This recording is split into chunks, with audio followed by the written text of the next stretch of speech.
Hello. Good evening, everyone. Who's joining us first today?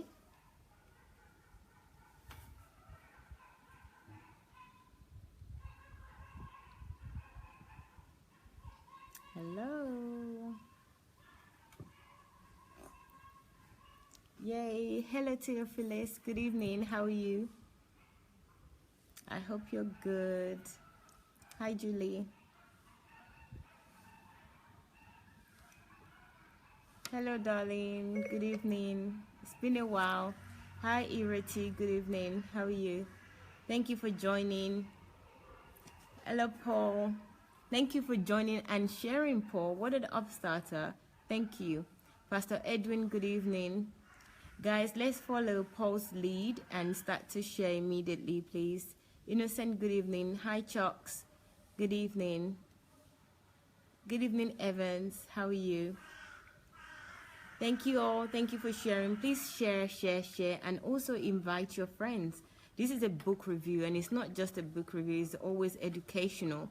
So this is a good time for you to invite many people and also to share on your page so that you will be able to watch later. Hi, Fumi, good evening. Theophilus, good evening. Patrick, good evening. Oriyomi, good evening. Thank you for joining. Thank you all for joining. Molaja, good evening. Thank you for joining us.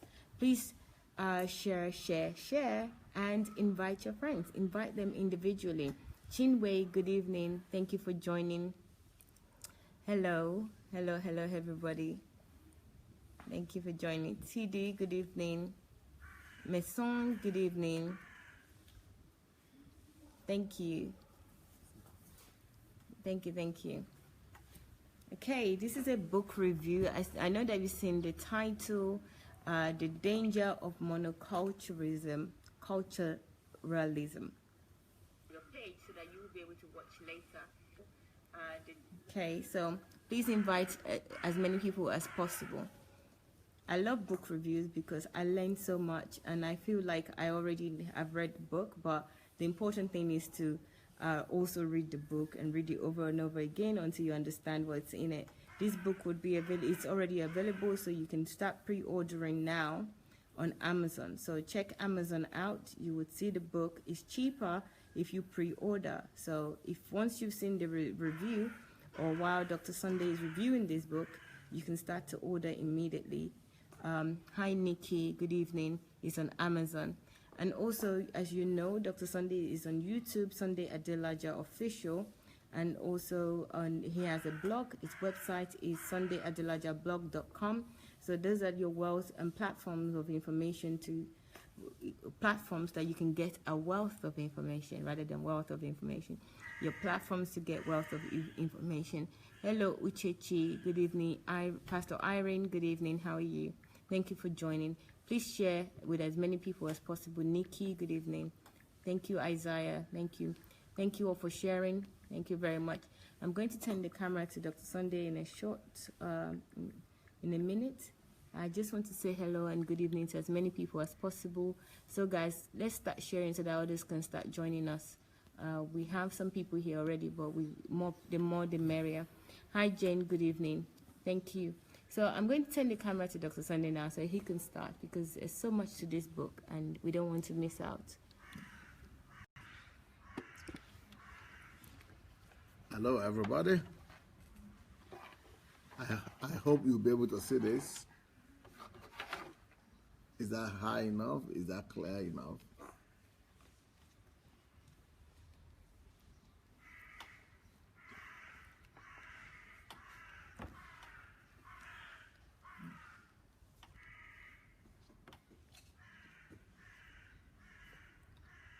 Can you read it? The danger of monoculturalism.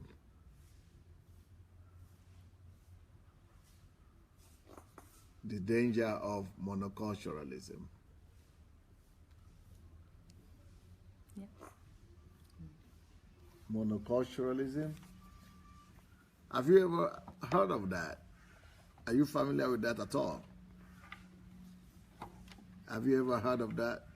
Somebody said that is anthropology. Yes, And this anthropology came to my mind not because I studied anthropology in school. I actually was admitted to study anthropology one time. I didn't know that I would be writing textbooks for them soon. This actually came to my mind because of a discussion and a debate that I was involved with some Europeans who are here in my church and my country. For example, not just here in my country. For example, I arrived in Seattle, Washington one time to do a conference for my church there, for our church, for Embassy of God Church over there. And I was met rather respectably, with honors at the airport with a limousine, the way Americans can do it, limousine and all that. But then, of course, as a black man, and all these churches that we have in America, all of them were white churches, white Americans. And but these white Americans, most of them were people who came from Europe recently. Some of them are Russians, Ukrainians, from Latvia and places like that, Baltic states and things. So, but they are all in the white dominant culture of America. They don't even mix with black people. Maybe just in the shop where when they need to. But most of the time they will be in their own white society, and it's like I didn't know that it's possible in America still. I mean, their church was all white. I mean, I'm the senior pastor, but all these churches were still all white in America. And so that is where the conversation started. This was before Obama was elected, and people were saying Obama would never win. So I said, so we were discussing about that. Then they were telling me their opinion. Now, one of their opinions is that they feel abortion must be legal. They will have to get somebody who is like Trump so that they will make abortion legal. I said, why? He said, well, would they know that they are, the conservatives are against abortions, but they should make abortions legal only for black women. I said, what's the problem? Why that? So that they'll have less crimes and less problem in America. Because they believe that, anyway, most of the crimes and problems in the society are coming from from the black people anyway. So they should just make abortion legal for them. And then all kind of things. The women are lazy, they only get pregnant and they live on the subsidy of the government, and they don't work, they're just living on welfare and we have to pay for that. So all kind of talk like that. And I say, well, can you see that I'm a black myself? That I'm a black myself. Can you notice that? They don't even notice it, that I'm a black. Because they say, oh, no, you are different.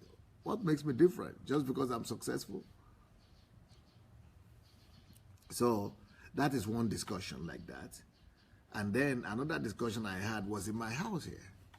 When, okay, can you believe it? I had another incident where I went to a Pentecostal church here in this country. And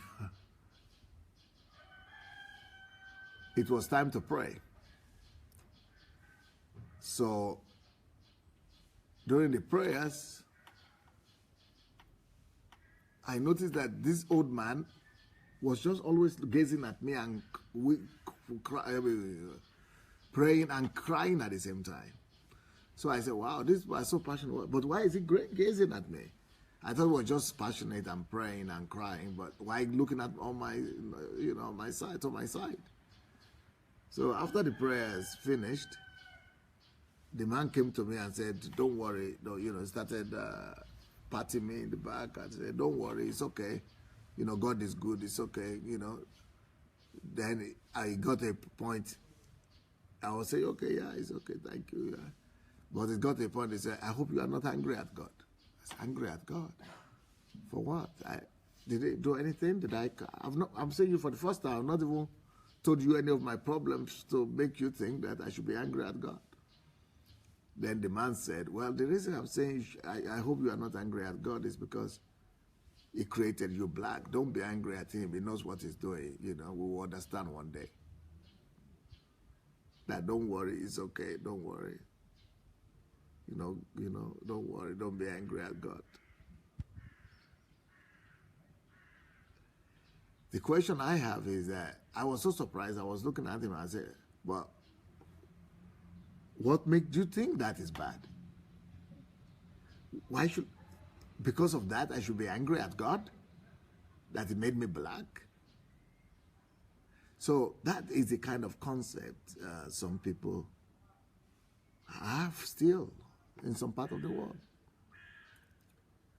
But not everywhere is so clear and so glaring like this.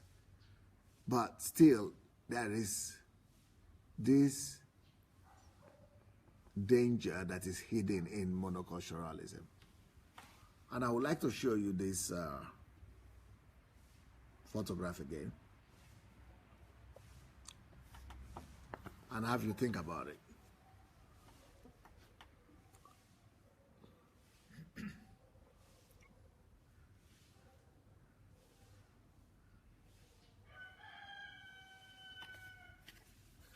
The danger of, I think it's an original cover. I think the cover is beautiful. Remember, you see there are two keywords there. The first word there is mono. The second is actually a compound word. Monoculture.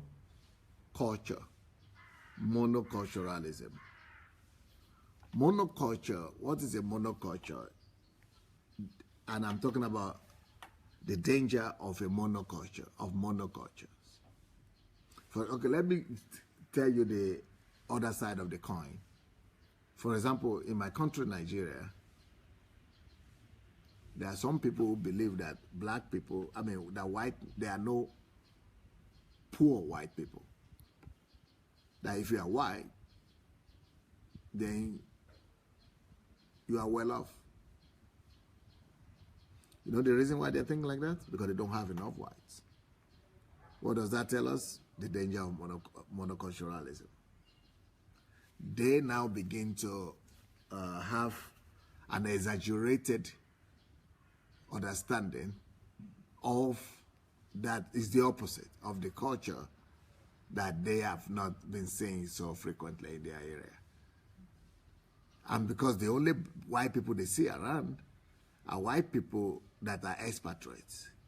They don't even know that these expatriates that they are looking at who are living well off in Africa are being paid by them, by their government, by the Nigerian, African government. And they are living off thanks to you and to your taxes and things. So, but that is one aspect of it. Another aspect of that is that an offshoot of thinking that black people, white men are not poor and they are well off, is that Africans now are risking their lives in the Mediterranean Ocean, sinking and dying the thousands trying to get to Europe. Because they are thinking everybody, the way they see white people live in Africa, that's exactly the way all white people live in Europe. And if they could get there, they will be able to live just as well off and as ostentatiously as those people they are seeing there, that everybody in Europe is living in luxury. See, that's another danger of monoculturalism. That's why when I go to Nigeria, I want to take as many people as possible with me. And from here alone, I'm taking 200 people. And from all over the world, I want to take about 2,000 people. I want to populate Nigeria with different cultures as well. It's because it's dangerous for a culture to just be exposed to their monoculture, to their own culture. And that's one of the problems that those people who are clamoring for separation in my country, the Biafra, the Ojudua group, or whatever they call themselves.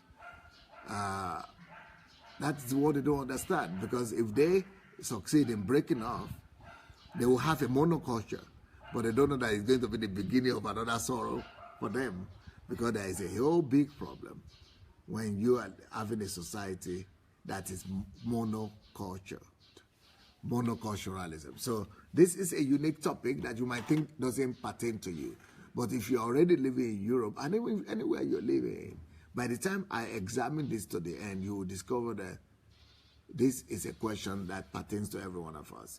Actually, if you look at the cover of that book again, you will see that in general terms, it is actually talking about the problems of stereotypes and prejudice.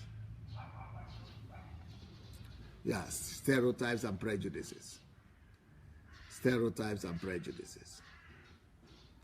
And you know, one funny thing that I've discovered over the years is that most people, even the most prejudiced people, don't even know they are prejudiced. They are prejudiced. They don't realize it. And everybody will tell you, even the most racist will tell you, no, I'm not a racist. And I'm not prejudiced. I'm not prejudiced. I don't have stereotypes about other people. But that is not the shock that I got personally. The shock that I got for myself is that I also have my own prejudices. And every one of us. I've worked on my own, and I think that if I have any now, they'll be very minimal. But let me tell you what, all of us have some form of prejudice or the other. For example, if I tell all of you that are there watching me right now that this is a girl, a young girl, 22 years old, but she's blind, will you be willing to marry her? Or a man, a husband, potential husband, he's 32, he's doing well, but he's blind. Are you sure you are going to be willing to marry him? That's a kind of prejudice right there. Some people say that I would never have anything to do with former drug addicts, even if it's no more on the same program or the other. That's talking about prejudice right there. Some people say they would never marry people of other races. Okay, for example, I was always looking at that as weird until I met Vietnamese people. That I found myself saying that, oh, I cannot imagine myself marrying one of these. I'm sorry to have to say that, but just for illustration's sake. Because they were all too small for me, you know, they were all looking and they have funny eyes. Because I was not used to seeing those kind of people where I'm coming from. Prejudice. And I'm the same person who said, people discriminate against me and against us, against people who look like me, and here I come. Besides that, let me tell you another of my prejudice that I needed to fight against. I'm sorry, but somehow I find myself advising my church members against going out with Arab boys, you know. I'm sorry for that, but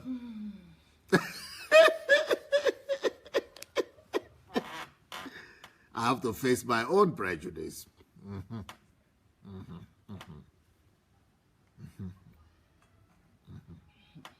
I don't know what you think of a potential husband that will coming from that side of the country, of our world. All of us discover our own prejudice when we begin to really hit the road. But if you're a Christian, I know your prejudice. It's most likely against the gay community. Even if you are calling them gay, that already talks about your prejudice, because a whole human being, maybe the person is a professional, maybe it's an engineer, maybe it's a doctor, maybe it's a father, maybe it's a son to somebody, maybe it's a qualified personality, a good guy. But just because you got to know about his sexual orientation, now it's no more all of those things. He's now just gay. And a lot of Christians, we have problems, we have issues. So, you know, it's one thing when we're all philosophizing and talking about how these things are bad, how these things happen.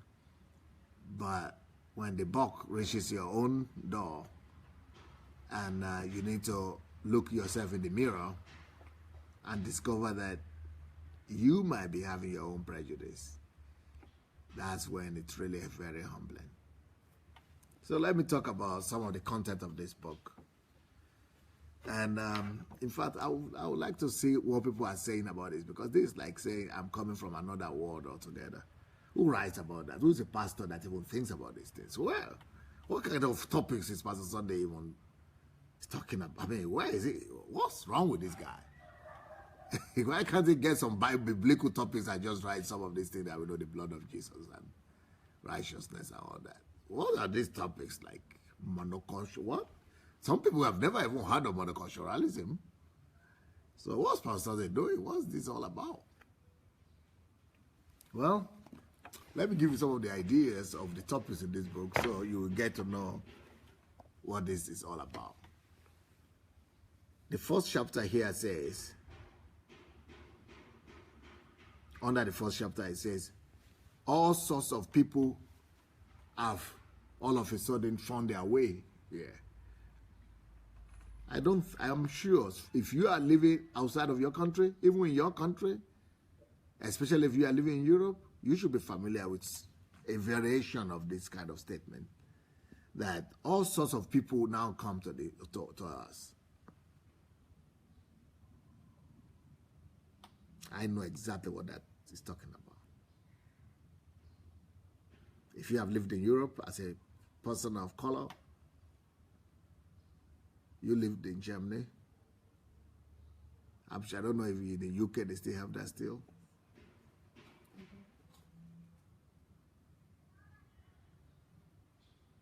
When it's happening against you, that's when you value this book. And when your children come from school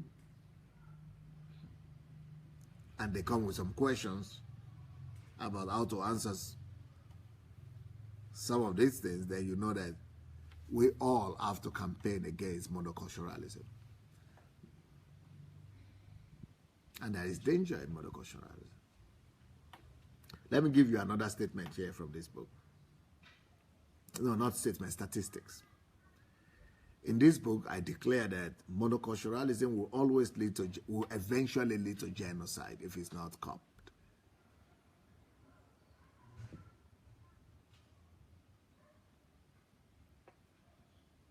And there are examples I have here, like the Armenian genocide. There is one thing they call the Armenian genocide.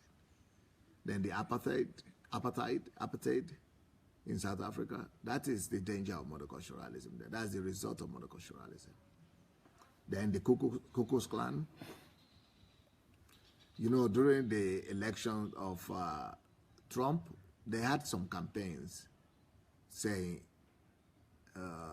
I think they said, America belongs to white people or something.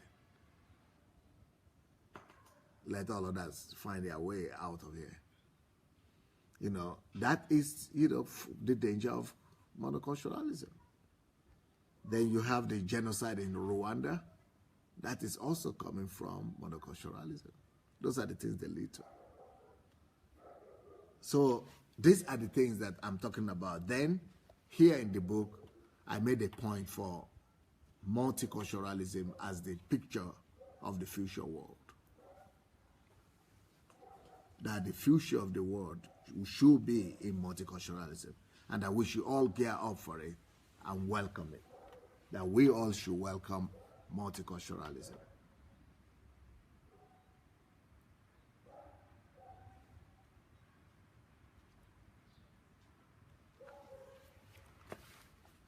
There is a book.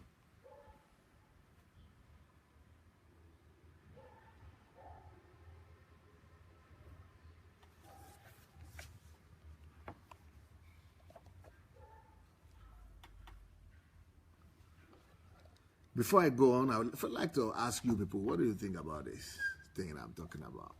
I think I'm looking at Julia and I'm thinking she's probably thinking, how did he even get there? What's your business in this, huh? Maybe not, but you might need to move closer to your girlfriend, your soul sister.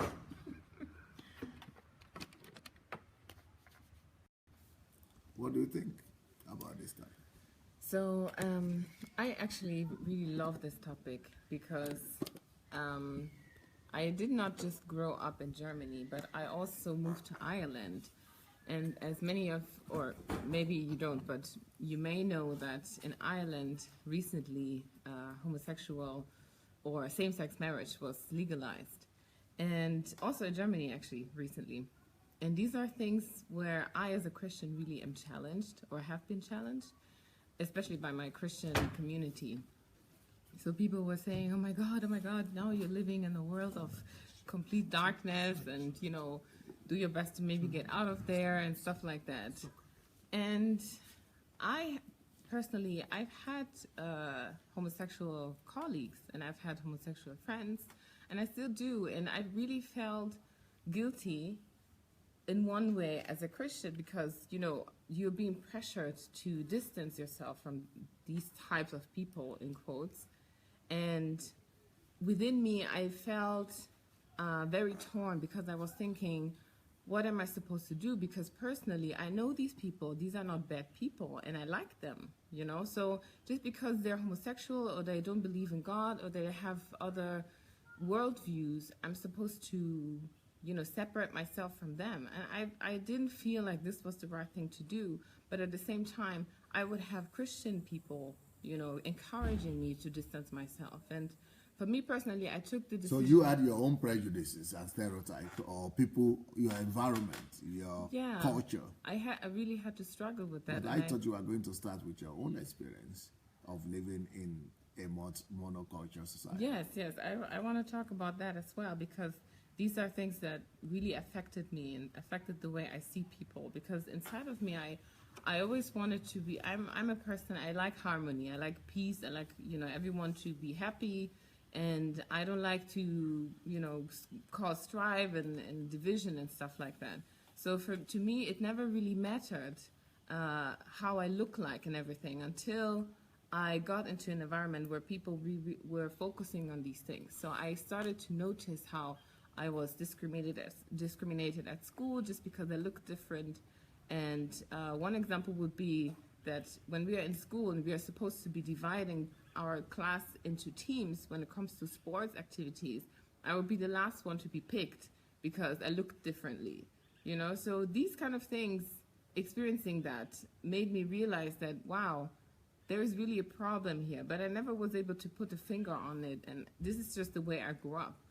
But I see how dangerous it is because you don't have to react the way I reacted. You know, many people that I know who have been discriminated against have cultivated attitudes of anger, of hate against, you know, let's say, for example, in Germany, against Germans. The host nation. Yes, against the host nation. So you would have Arabs or Africans talking really badly about Germans and saying, in general, Germans are very racist people and, you know, don't stay there if you want to make something. In England, the same thing. Yeah, I've never had a kind of complaint like in England against white British people. Yeah. I mean, there's evidence of it, bloods. obviously, because we have experienced that.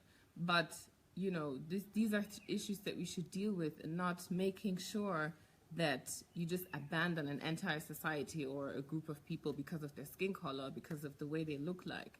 So it's just what we have learned, you know, to expose the evil and not attack the individuals, because it's all a matter of environment. It's the place that you grow up with in, and it's the things that you hear. I could have become someone who's angry as well against every type of white person, and I've had that period as well. I've had a period where I was saying to myself, oh, I'm never going to marry a white person, or I'm never going to have a best friend as a white person, all of these kind of things. But for some reason, God made sure that my close environment and the people I call friends are actually mostly white people. You know, so this encouraged me to be more open towards other societies and other cultural groups, but it's not an easy thing. It's not something that I feel like society is made up in a way to separate us, you know, to make sure that things you see on TV are somehow against you if you're a minority, and then we also So you value this book then? Oh yeah, totally. I just said to myself, I have to go and buy it immediately because this is speaking to me so much as someone who, just like Good News, yeah, that was her name, right? The girl, yeah, that we spoke about last time. Just like her, Good News Ebong. She, just like her, in my class, I was the only black person too. So I have gone through all of this and I have experienced all of this. And for me, I had to experience it in quietness because I was by myself. And in my own family, we've experienced it. And the overall, growing up, the overall image was that, you know, white people generally are racist or are bad. And, you know, don't get too close to them and all of that. And you see it even, I saw it in black people that most black people would not even learn the language to an extent that there wouldn't be a difference between an African-speaking German and a German-speaking German, you know, because they're like, oh no, I'm not going to learn this language, and it's you know, because of these people or the way we talk about them in general. It's just very discouraging, and it cultivates this monoculture. We do it unconsciously, and I think that's a very dangerous thing, especially because it is unconscious. So, yeah, what do you think? Yeah, for me, I grew up, I grew up with maybe both sides of the coin, if you would. I know white people to be like loved by black people until maybe when I moved to England as a child, and then I realized that there is so much kind of hatred between white and blacks. But in Nigeria, it's just like white people are great, we love white people, and you know, everything was fine. There was no difference. Then when I moved to England, I didn't actually know until one day, I was probably about 11 years old. I went to an army cadet, and on my way back, a group of white boys, most people in England will probably know, it's skinheads. Yeah, they're not skinhead, they're young, they're still young, they're probably teenagers. But they have people like that too. Yeah, in Bermondsey, yes. And they were calling me Coca-Cola, and I didn't really say anything. I just kept on going, and one of them spat at me from the back. So I was just so shocked. That was the first conscious moment for me that there was a difference, and you know, black people were not liked. That was my first initial. And then when I got home, then I told my mom and said, I don't want this jacket anymore. You know, somebody has spat at it. I don't want to wear it anymore. And my mom was like, what happened? So I said everything, and she was like, yeah, you know, we're in a different country and now, and this is how it is. And I said, no, it's not how it is. You know, that's not how it is. I think probably that. But this book, though, is to change the majority. Yeah. Is the danger of monoculturalism. Yes. So I'm writing actually to the majority group. Not to feel hurt by anything. No, the opposite. Yeah, not to take it personal, not to think that you know, you have to be black or white. What happened to me could have changed me. To relate with consideration to people who are different from them. Yeah. Yes, I think this book would have been helpful to somebody the person that spat at me. You know, I understand that. But I'm just saying that this is the things, how it crept up at us from very young age. So when somebody, if your parents, for example. So that is how we also get our own prejudice. Yes, that's what I'm trying to say. So that experience for me, you know, maybe it lasted for some time, I'm not quite sure, but I didn't feel like I hated white people as a whole. I just didn't like the situation, and I was conscious of myself. So I was looking into myself, that what was it that I did wrong, or what was it that, you know, was wrong about my skin color. My parents' environment, they don't really talk about, you know, being racist or anything. They don't.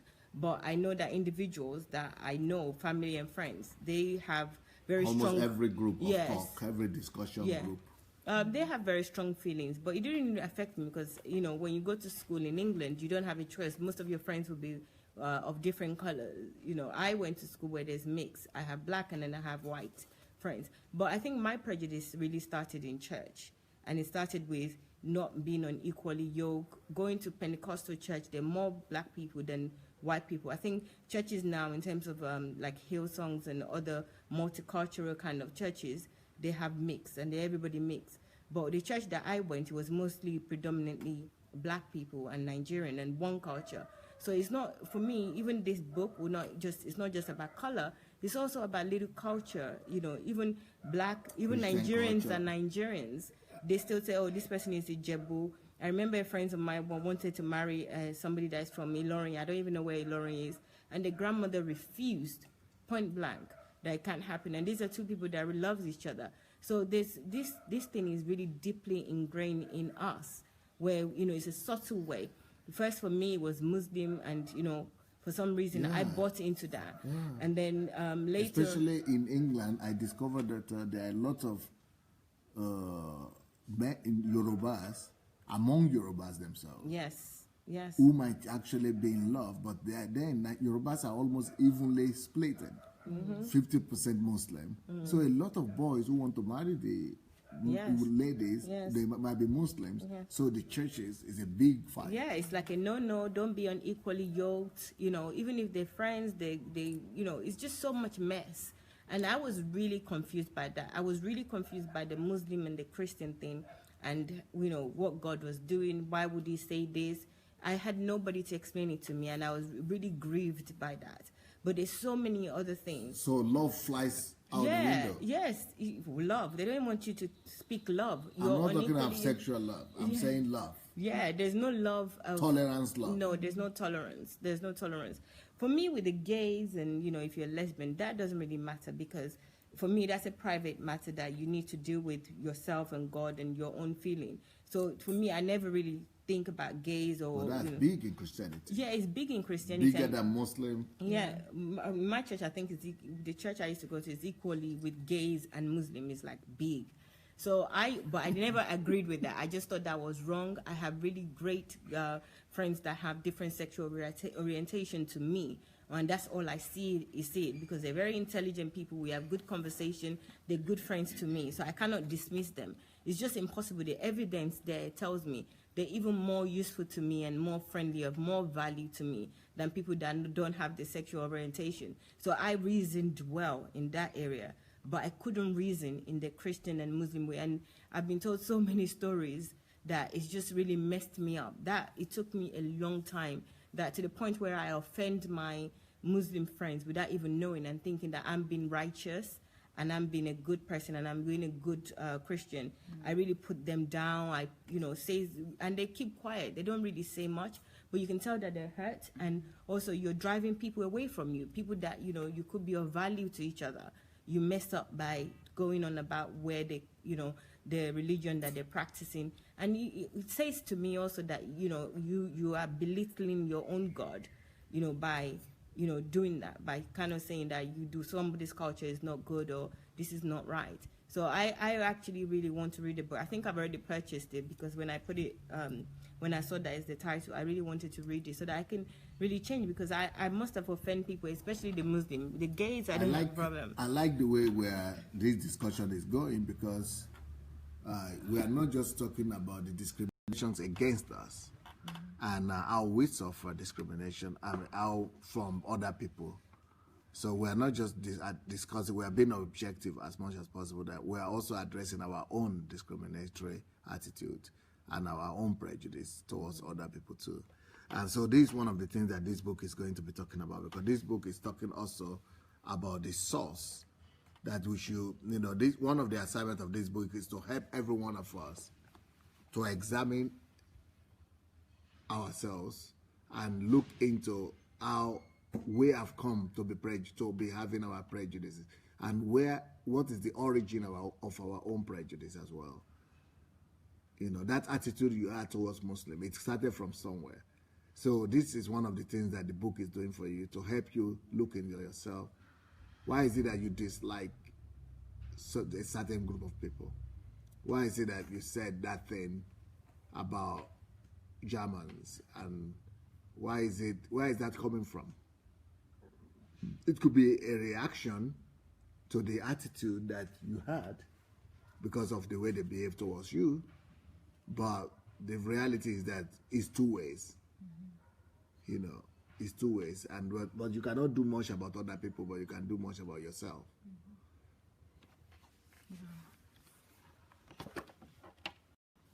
Yes, I totally agree with this, especially because we really need to know what the danger is of being discriminatory, because this is really what it is. We are being discriminative against those who are not like us if we are, you know, the majority. And I have been struggling with this because I was asking, I wasn't taught how to deal with people who are different than me, especially when it comes to being a Christian and then dealing with someone who's either a Muslim or who is homosexual or something like that. So I haven't had the guidance to know how am I supposed to deal with this kind of person. Because to me, all I do is, I try to do personally is, you know, just accept the people for who they are, because at the end of the day, nobody is perfect, you know. Look at them as a human being that has been made by God, just like you.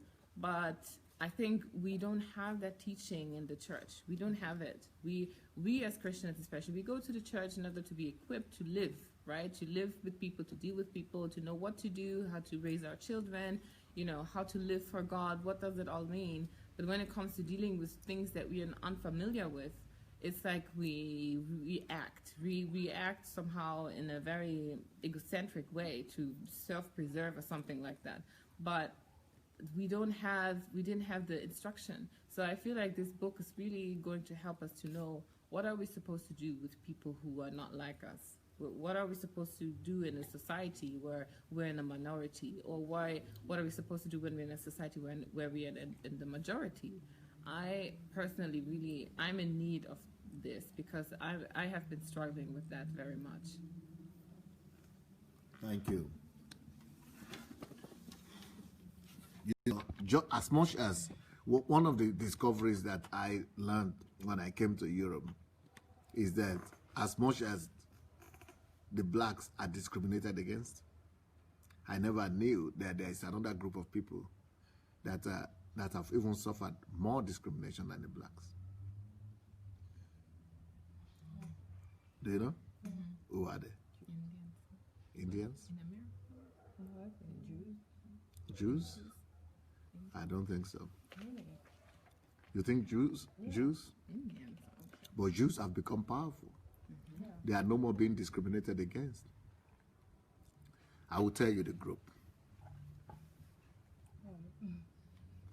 There is a group of people that are even more discriminated against than I and you.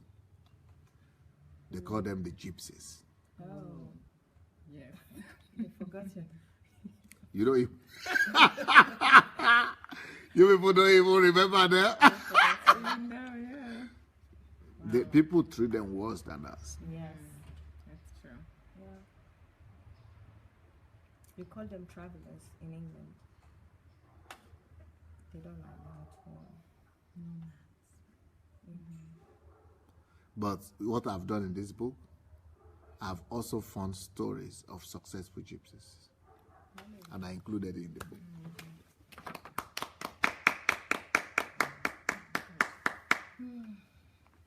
Then it breaks the prejudice. And I'm going to show you some of the famous gypsies that we never even knew they were gypsies. Because when they are famous and successful, you say they are Germans. Mm-hmm. Or they are Englishmen. Mm-hmm. Or they are Americans. Or they are French people. So here I'm talking about the successful gypsies. Then another thing I'm talking about here is I have a whole chapter that is called They Just Got Off the Tree Yesterday.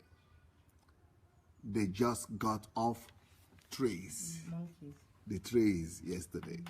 The monkeys. Are you familiar with that statement? Yes. Mm-hmm. We did that in school. There were monkeys. That's talking about us. Blacks. That's talking about blacks.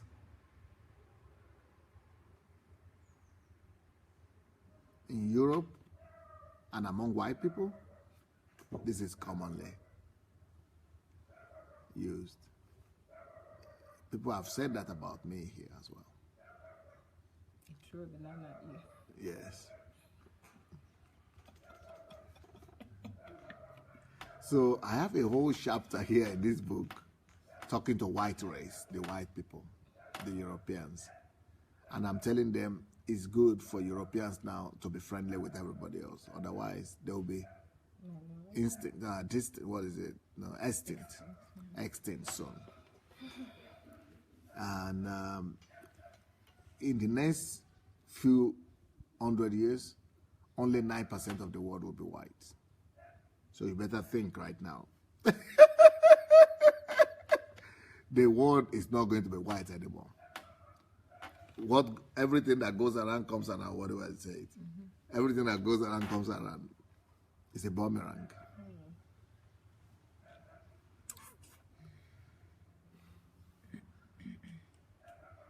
And there is another thing that I'm dealing with in this book. People say, I don't know if you looked at the video, the discrimination and racism video against me, you will see that those Ukrainians were saying that black people, they don't have intellect and they can only do sports or work in the farm. Yeah. So most of the people, even in America up today, you will discover, and in England, that just breaks my heart. You will discover that even young people, blacks, in England, in America especially, and even in Germany and France, they just send them to go and play football or to go and run or to go and dance, just to go and do some silly stuff that are just emotional, that don't require intellect. Because there's a stereotype right now. And you know what? Our parents, our black parents, they buy into that all the time. They are sending their children to go and be playing football or be doing soccer or be doing, sports and things like that, because they are looking for quick money. But they don't know that even though Europeans, they recognize that they play good sports, but you know what they all normally think? They say, these black people, they are only good in sports because that doesn't require intellect. That's the philosophy. That's the way people say. So in this book, I am proving the science that is behind sports. That sports requires a lot of intellect. So in this book, I'm proving it. That and I'm scientifically proving why sports is only intellectuals that could be successful in sports. So I call the chapter Sport versus Intellect. Then there is another theory. I don't know if you people have seen this. The picture of evolution. This is another thing I'm dealing with in this book. You see the picture of evolution with a monkey, and it's going from monkey to human. But you will see that when it's monkey, all the stages it was a monkey, it was black. Then when it became human, it became white.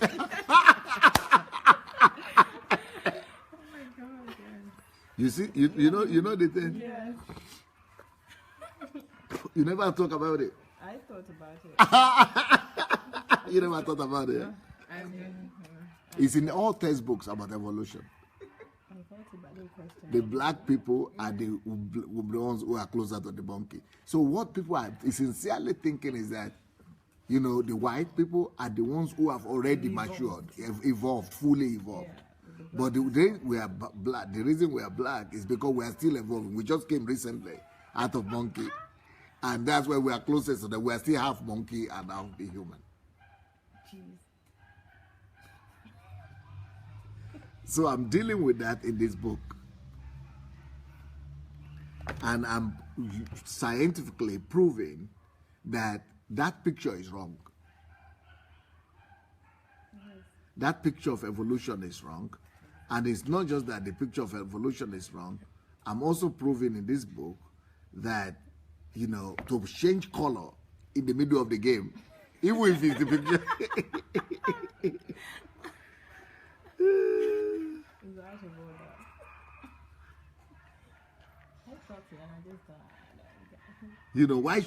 Why should he change color in the middle of the road while he's traveling, evolving? That is just not right. And that is a picture of discrimination. That is the, just in case people don't know the picture I'm talking about.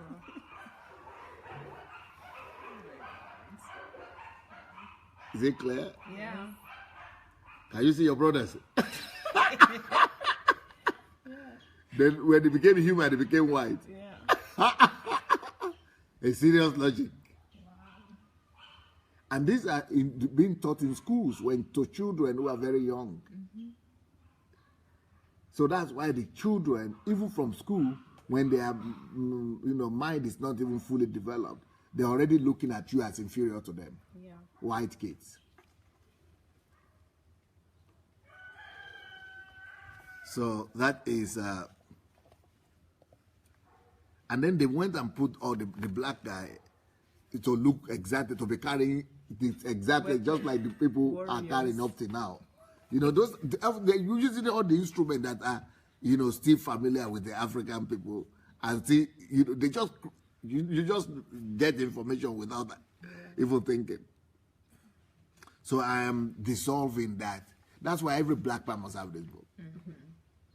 You see a lot of work I'm doing, and sometimes I just think, wow, what is my problem even?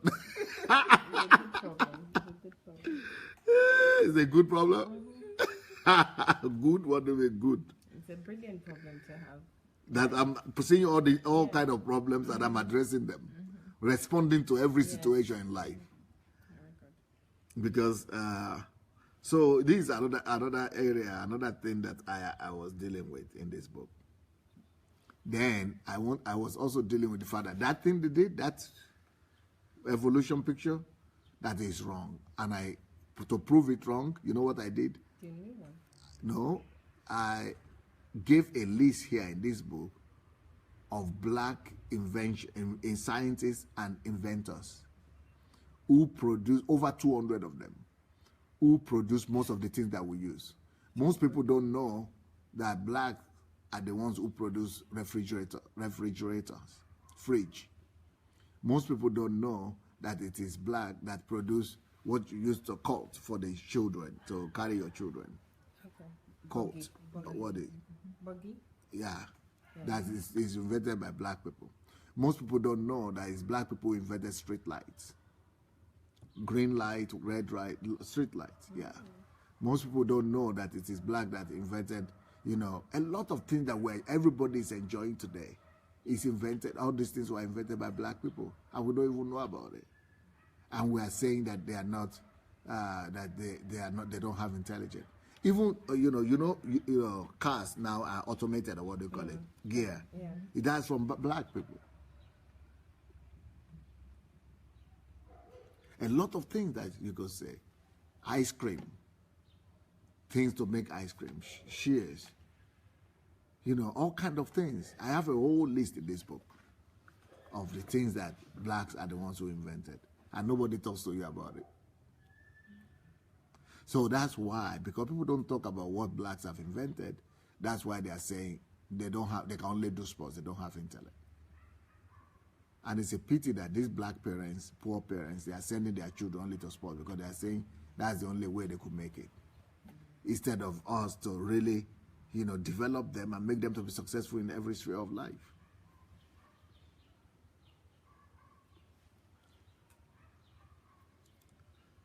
So another thing that I'm addressing in this book is called prejudice and monoculturalism in the aspect of wealth and material possession. That a lot of prejudices and stereotypes are connected to class. The haves and the have-nots. So in this book, I'm trying to prove that who told you that to be in the class of the rich is a good thing? That's the argument in this book. That what is worse, so poverty or abundance? We still don't know. Because people, in this book, and this is coming from one of my discussions that I had with some white people here. They say, you are primitive. I say, why? They say, because up to now, you have some people in Africa who walk about without clothes. They are naked. They are primitive. They cannot read. They cannot do anything. They are pygmies. I said, okay, but who told you that is worse than what you have in Europe? Because they are pygmies, they are primitive, but they don't have cancer. They are primitive, they are pygmies, but they don't have sugar diabetes. They don't have clothes, but they are not ashamed. But they don't have clothes, but they don't have pornography. They don't have clothes, but they don't have prostitution.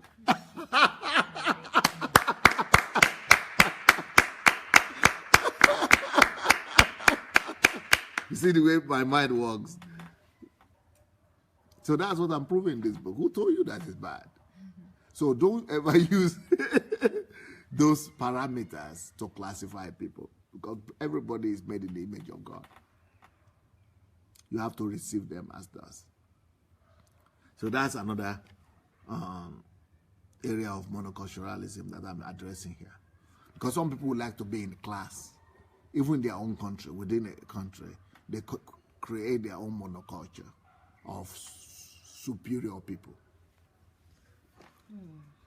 I was telling you the other day that some, even though everybody wants to be rich and be among the wealthy people, but they are the people I don't want to ever associate myself with anymore, because I've been too long with too many of them. And what I've discovered is that I've never seen so many unhappy, disillusioned, and depressed people like them. So who told you that is better? I would rather be with normal people who enjoy life. You see, so who told you that is better? See, whenever you begin to, exalt your own culture and your own class above others, that's prejudice. So then I began to talk about the African history. That there was a time Africa ruled the world. So to say that we are inferior and we are this and today is because, let me tell you where we are coming from. And the last shall be first. That's why we're here today. But where you are today is not stationary. The last shall be first, but also the first shall be last one day. Because a day is coming again when Africa will rule the world. So I'm trying to use that as an argument so that people will think. Because when that day comes, you don't want to be, you will not like yourself to be treated the way you are treating us right now. Then also the same thing I also wrote in this book about the consequences of classifying people by financial status. Because it has its own disadvantages as well. Then I have another chapter here that is dedicated to judging others based on physical attributes.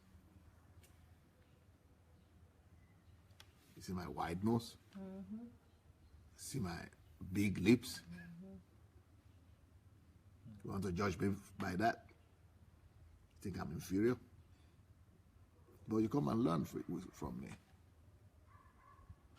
So which is better? To have the mind that Pastor Sunday have, the brain that Pastor Sunday have, but with the big lip and the big nose.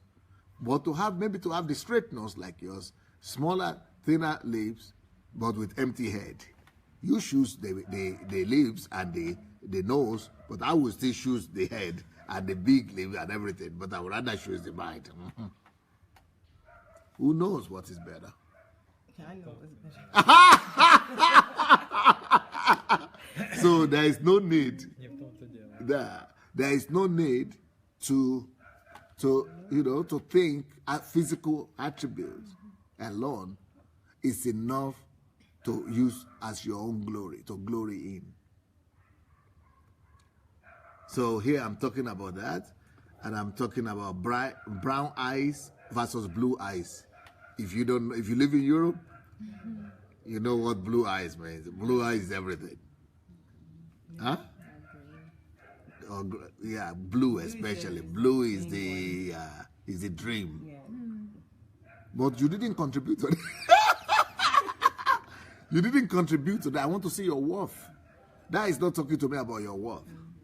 Or, for example, in the movie industry now, people who have big busts, they are the ones, but you didn't do anything for your big bust. Maybe you put some silicone or something there. But somebody, our own busted in the airplane, so who knows?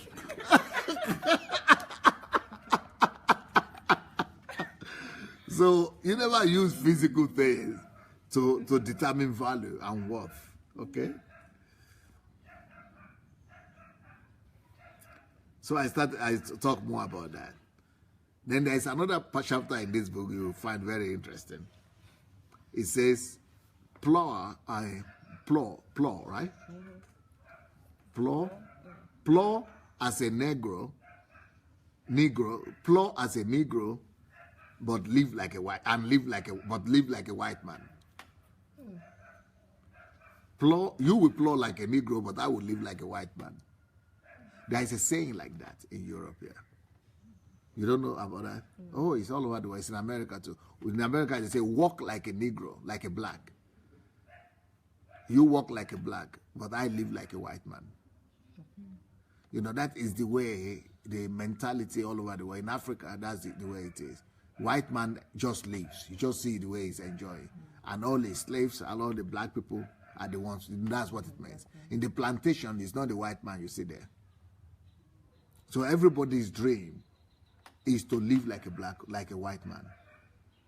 But why they have others working for them like a black man? I don't know if you get it. So plow like a Negro and live as a black man. They're saying like that. So here in this book, I'm also talking about that. And it is that same mentality that makes people who went to school in Africa to want to get white-collar job. Have you heard of white-collar job? That's coming from there. They want to go to school so that they will sit in the aircon. They want to live like a white man. So I said, okay, you went to school to sit in the office, but I will walk like a black man, okay? I will walk like a black man. But you know what the result is going to be? Work, diligence gives me skills. It gives me expertise. By working, I'm adding value to myself.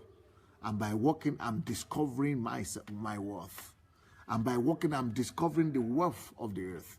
And by working, I'm discovering my own wealth. So I'm going to work like a black man, but I'm going to come out of that work as the ruler of the world.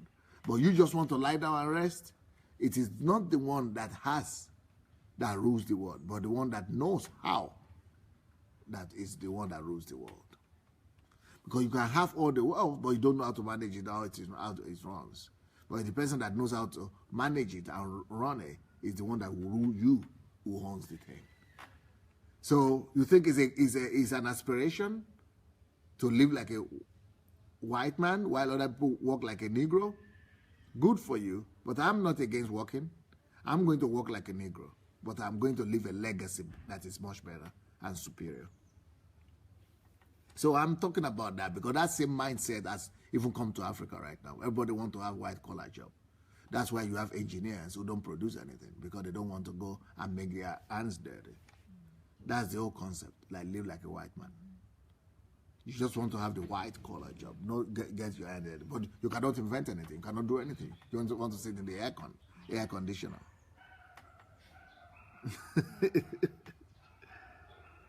So I'm talking about the value of work here. That work is no respecter of skin color.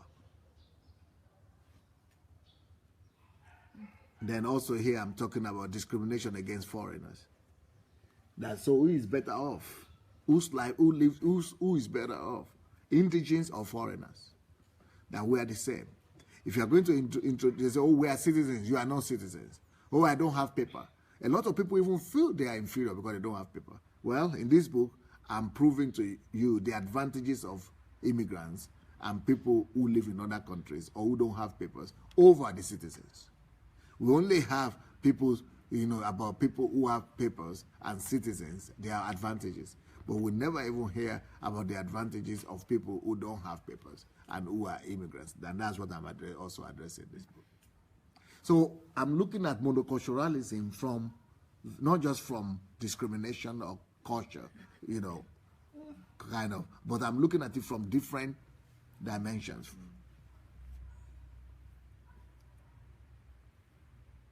Another mindset that is here in Europe is if when they want to curse, or they want to laugh at you, they say, may your daughter marry a black. May your daughter marry a Negro. What does that mean here in Europe? It means she should be lonely because no white man has taken her. And then she's becoming an old spinster. And she's left over, she's depressed, she's miserable because nobody picked her. And she's left over. So the leftovers are taken by the Negroes.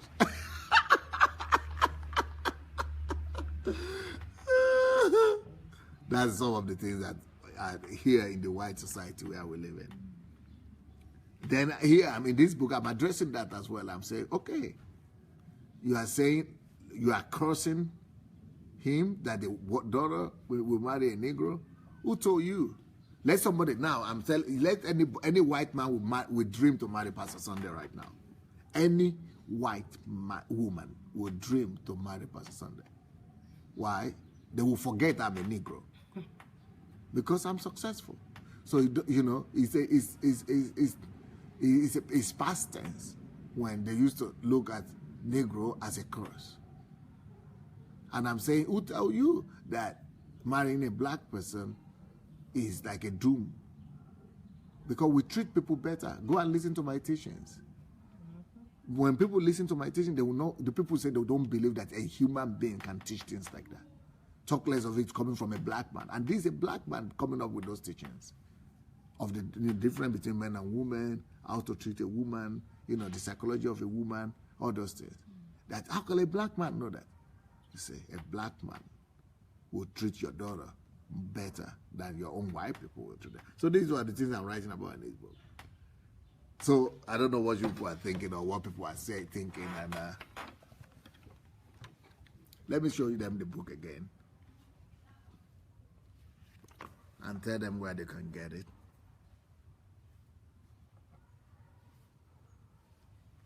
Will you let them know where they can get it? Yes, you can purchase this book on Amazon. It's available for pre-order, and it's a fraction of what it would cost once it's available for you to get. So get it now, pre-order on Amazon. And it would also be available on Okada Books. Okay, the danger of monoculturalism. Okay, let me read some comments. Okay. Hello, everyone. Okay. Do you commend the work, by the way? Oh, absolutely. Such a much needed book. Much needed. Such a much needed book. I mean, this is something we all have been waiting for, really. It is, I can't even put words to it. I feel like this is, having, you know, I was working in the corporate world, and I feel like this is the book that is going to help these people who, you know, non-Christians especially, multinational companies who are dealing with this type of problem, so not even aware that this is a problem.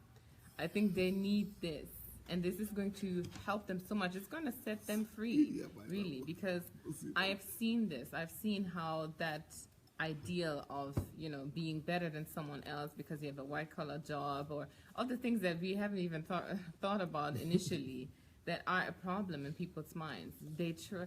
I mean, there's so many smart people, especially in the tech world, who are sitting in these offices with air conditioner, day in, day out, just working to have that status that they deem is, you know, superior. Yeah. They want to be accepted. They want to have all the money, you know, the shares from all these companies. They don't even know that this is nothing to aspire to, really, you know, if you put it into perspective.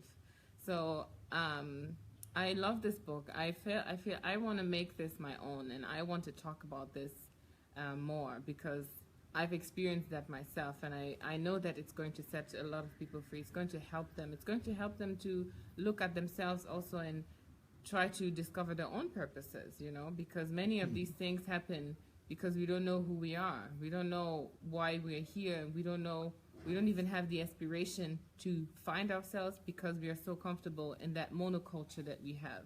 But when that monoculture dies off, you know, what are you left with? What are you going to do? Because you never spend the time to focus on your destination, your own destiny, your own purpose.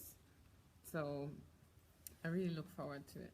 Yes, and I think also with this book, it would actually deal with the issue of identity crisis. Yeah. Because there's identity crisis. Especially for children who are born in... Yes, in Europe or in the West. Second generation. And also the identity crisis now, I think that is more even in Nigeria, for example, where a lot of young people aspiration is to be like the whites or what they see on TV, the Americans, the English people. You know, even in their actions, in their behavior, they've really abandoned who they are and, you know, themselves. They just want to copy and kind of paste. So it would help to deal with the identity crisis a lot more, and just know that we're all valuable, we're all important. None is better than the other. So I think it's an interesting book for all to get. Oriyomi says, my people don't patronize market anymore. All you hear now is ShopRite store. Chinwe says, this book will help people see things differently if they pay attention to the contents of the book. The problem is, will they read it because a black man wrote it? Well, that's their loss, really. Chinwe also says, you are a fine, finished, high-class product. Any white woman would jump to the offer if you consider it too. Reverend Rosalind says, legacy is my focus. Paul says, being black doesn't mean stupidity. Oriyomi says, success is blind, not love. Pastor Pierce says, maybe in East Europe. In France, you will go to court for such a racist statement. I am white. My daughter-in-law is black. My son-in-law is métis. Mix. Okay, is that what mix? My future son-in-law is black. Wow, that's a mixed bag. Very good. Ada says, God help us, engineer without invention. Oriyomi says, nobody is making Gary in my village anymore. I won't be surprised if we start having China Gary instead of Ijebu. Monica is laughing. Wow, interesting by Nikki. We have lots of people laughing. I think it's something Dr. Sunday says. Mabel Israel says, leaving a legacy. Reverend Rosalind is thanking you, DSA. Nikki says, my mom called silicone boobs in parts pure water sachet. God have mercy. Seriously, that's already me. Reverend Rosalind says, plight like a Negro, and I live like a white person. I think that's your quote. Omodudu, watch your back, oh, we must plan for future. Ucheria says, there's never a boring moment with DSA. Ada says, Lao, physical attributes can be changed quicker than to upgrade the mind. Michael Jackson changed his physical attributes. Yes. Well, that's what the book is about. You don't need to change anything. Yeah. But it's also a point. Yes, Dr. Sunday is saying that that's what the book is about. You don't need to change anything. But I think she's also making a valid point that if you have a dead brain, this is so much difficult than, you know, a body that you don't like. So you better to choose somebody that have a good brain than a good body, if that's why I understand. Reverend Rosalind says, capitalism is destroying the world now. People will do anything to hurt others as long as it will cough out money or make them rich. Okay. Excellent by Reverend Rosalind is saying, Africa doesn't have clothes, they have high moral standards. That's Oriyomi saying that. Then we have Wisdom by Reverend Rosalind is saying, good one. They are living in self-denial. One tongue around. Okay, that's Oriyomi saying that. Reverend Rosalind says, thank you. That is the education we need to have to give our children, our generation, sir. So Reverend Roslyn is saying this is the education we need to give our children. DSA, you need to have a DSA education institution. Nurseries, primary school, etc. It's okay.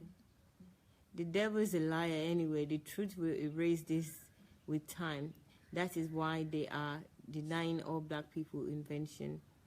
But I'm seeing so much comments about black. But I think Dr. Sunday is exactly talking against this, that we're just one, black, white, Indian, yellow, whatever. So I think that's exactly what the topic is about. It's not just about black or black to dominate alone. It's about, color shouldn't make any difference. And there's danger in identifying just color as the main source or category that you use to measure somebody. Chinwe is saying, this is why a little Russian white girl took a black girl to wash her off the color in the nursery in the middle of winter. When asked, she said she wanted a friend to be like her. Oh, poor girl. Reverend Rosin says, that is why the systemic conspiracy to continue to manipulate the mind of the most intelligent and God-fearing race in the world. Let them try their luck. We shall win. Okay? Then I call it brainwashing. It hurts me really bad. That's from XD. Change color, middle of road. Himani is quoting Dr. Sunday. Black monkey evolved into white. What a joke. Brainwashing theory. Monkey finished products. That's Chinwe. They're saying that. Kebi saying that is too funny. Reverend Rosin says, they feed our greed by encouraging our children to study what we will see as a quick fix. Yes, okay. That's with the sports and so dancing and all that. Reverend Rosin is saying, God is neither white nor black. God is pure, neutral, love, and transparent. We could only know him when we learn to be like him. Thank you very much for that. Juan says, the truth should be exposed in love and not through hatred and resentment. The word discrimination is a compromise of the truth and the absence of Christ's love. What God hates must also must also be hated, meaning that if God hates evil and all forms of satanism, we must never compromise as Christ, but rather contextualize as Christians, but rather contextualize the goal, I think, or the issue. Reverend Rosin says, it breaks my heart when I am around people and the next thing that happens, they start pushing you off the track because you are not Yoruba, Igbo, Awusa, Edo, or one of them. Yes, that happens a lot. Wow, do you say you are a thinker? That's Bafo that is saying that. Onyinye says the gypsies, yes. From Bafo again. Vivian says the people of God that call the church need to change. Yes, Reverend Rosinson, I learned that God defends and protects you when you are not loved. Okay, people are reminded, Gypsy. Okay, Reverend Rosin says, I am loved and protected by God because of my heart. When I'm attacked, because I'm praised, because I am priest, and people think here comes one of them. God protects anyone, everyone. My own expectation. I love God. I love humanity, and I love everyone regardless of who they are. Okay. Welcome. Okay. Okay. The comments to each other. All right. My kids have more white friends. I think where you live in Europe also matters, but they have black British and black African friends and really learn from this. That's TY saying that.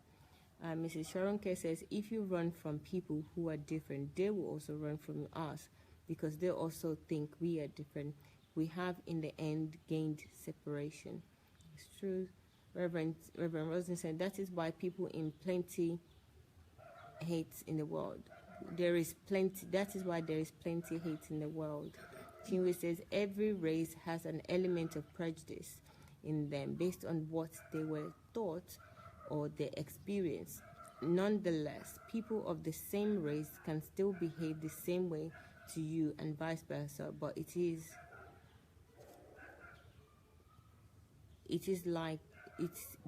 likely not to be seen view as prejudice. We need to separate people from unacceptable behavior. That's right, Chinwe, and I think that's for me is the biggest challenge, because the racism or prejudice that you get from the opposite, or maybe white or somebody of different color, is almost very clear, and you know what the boundaries are. But I don't really understand the racism and prejudice that we get among each other. You know, even prejudice from people that have single parents, and prejudice that people that come from parents with family. I'm surprised when in church, some parents, some churchgoers were saying that they wouldn't allow their children to marry somebody that has that comes from a single parent's home. That's prejudice of, you know, some order as well. What does that matter? What does that say? So I think, Chinwe, you've raised a very good point there. Thank you. Reverend Roslyn says we cannot win them to God or get them to learn what love is. God will blame the church for all this nonsense. TY says, funny, I have a lot of Muslim friends and don't have this struggle. Mine is calling white folks racist, but I'm the one who has been kind of segregatory. Yes, TY, we all like that. I questioned my teenage children why they have only black friends. The response was depressing because they were being coached wrongly. It's a big issue. Thank you, DSA. That's from Bafo. Reverend Rosen said, very kind and open-minded too. TY saying something to Riyomi, okay. Church must change too. Christians are guilty of high level of discrimination and very intolerant. We are not judge or lord over anyone. Riyomi says tribalism in Nigeria is even worse. Or let me say, among Africans. Thank you very much, Riyomi. TY says, yeah, but for especially cause I felt most white ladies that marry black rich boys who are celebs hurt them crazy divorce and destroy careers so unconsciously. I have warned my son not to bring home no white girl home. Oh, TY. Well. I hope you will read this book. Hello, DSA. Discrimination is huge and deep in the church. Wow, TY. But there is hope for people like me. That's TY. Okay, I'll read this as a final one. I live in Bermondsey for 22 years now, so I have had my own fair share of discrimination, prejudice, painful, hurtful, ungodly, and evil. It creates hate and segregation. Okay, thank you very much, guys. This has been a very interesting, educative moment. I think we should all get this book. We all need it. We need it for healing, and we also need it for our minds, to develop our minds to be the best that we can and enjoy the world that we live in with all the people that are in this world together that God has created. So please get the book. It's already available on Amazon, and also you can get a whole wealth of information from Dr. Sunday's platforms that on YouTube, Sunday Adelaja Official. On Facebook, we have this channel, Dr. Sunday Adelaja, and on the blog, we have sundayadelajablog.com. So we'll be back in 36 minutes. So join us again. We're still talking on the truth. Everything depends on the truth. Even this conversation we had is about the truth, okay? So let's go for it. Come back again in 34 minutes. We'll see you with the discussion or the teaching on truth. So see you later. Bye. Bye.